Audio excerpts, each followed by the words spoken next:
নুনের ব্যবসা করে 33,17,000 কোটি টাকার মালিক হয়েছিলেন এই রাজা। পৃথিবীর ইতিহাসে আজও সবচেয়ে ধনী ব্যক্তি ইনি।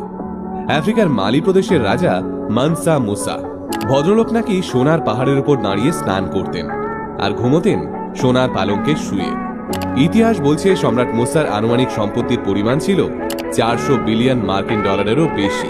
তবে রাজা মানসা মুসার মোট সম্পত্তির কোনো সঠিক হিসেব আজ অবধি কেউ দিতে পারেননি, কারণ তার কাছে এত সোনা ছিল যে তিনি চাইলেই 10-15 কিলোমিটার রাস্তা সোনা দিয়ে মুড়ে দিতে পারতেন।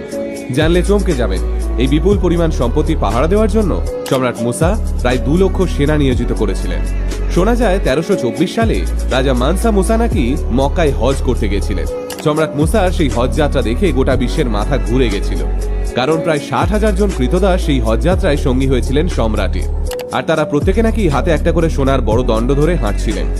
এছাড়াও সম্রাটের সেই জাঁকজমকপূর্ণ হজযাত্রায় 500 জন ব্যক্তিগত গোলাম এবং 100 খানা উটও ছিল। ওই 100 খানা উটের প্রত্যেকটির পিঠে নাকি 140 কেজি গুঁড়ো সোনার বস্তা চাপানো হয়েছিল।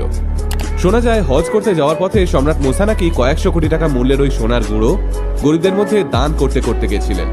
ইতিহাস বলছে সেই হজ যাত্রার সময় সম্রাট মুসা নাকি মিশরের কায়রো অঞ্চলে এত বেশি পরিমাণ সোনা দান করে দিয়েছিলেন যে তারপর বেশ কয়েক বছর ধরে ওখানে জলের দামে সোনা কিনতে পাওয়া যেত।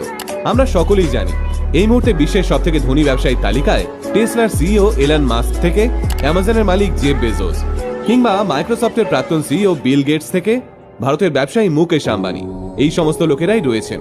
কিন্তু ইতিহাস বলছে প্রায় 800 বছর আগে মানসা মুসার যা সম্পত্তি ছিল তার ধারে কাছেও এনারা কেউ পৌঁছতে পারেননি। মানসা মুসার জন্ম হয়েছিল 1280 সালে। তিনি ছিলেন মালি সাম্রাজ্যের প্রতিষ্ঠাতা সান্দিয়াতা কিতার ভাগ্নে। 1312 সালে মাত্র 32 বছর বয়সেই সম্রাট হয়ে গেছিলেন মানসা মুসা। প্রথম আফ্রিকান শাসক হিসেবে ইউরোপ এবং মধ্যপ্রাচ্যেও নিজের প্রভাব বিস্তার করেছিলেন সম্রাট মুসা। কিন্তু কিভাবে সর্বকালের শ্রেষ্ঠ ধনী হয়ে উঠেছিলেন এই সম্রাট মুসা, এবার আসি সেই কথায়। ইতিহাস বলছে 13 এবং 14 শতকে পৃথিবীর সবচেয়ে ধনী 3টি অঞ্চলের মধ্যে একটি ছিল পশ্চিম আফ্রিকার এই মালি সাম্রাজ্য। আসলে সেই সময় পৃথিবীতে যত সোনার খনি এবং নুনের খাঁড়ি ছিল তার বেশিরভাগটাই ছিল এই মালি সাম্রাজ্যে। অর্থাৎ পৃথিবীর অর্ধেক সোনার মালিকানা ছিল সম্রাট মুসার হাতে। আর তাই সোনা আর নুনের ব্যবসা করেই বিপুল সম্পদের মালিক হয়ে উঠেছিলেন সম্রাট মুসা।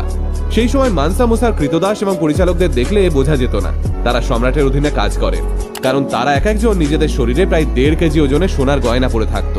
ধন সম্পদের নিরিখে পৃথিবীর সবচেয়ে সম্পদশালী রাজা হওয়ার পাশাপাশি একজন সুদক্ষ সম্রাটও ছিলেন মুসা।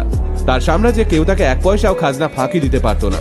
এছাড়া তার অধীনে ছিল বিভিন্ন গুরুত্বপূর্ণ ব্যবসায়িক নদীপথ, যে ব্যবসায়িক নদীপথ ধরে ইউরোপীয় ব্যবসায়ীরা মালিতে ব্যবসা করতে যেত। মুসা তাদের থেকেও রাজস্ব আদায়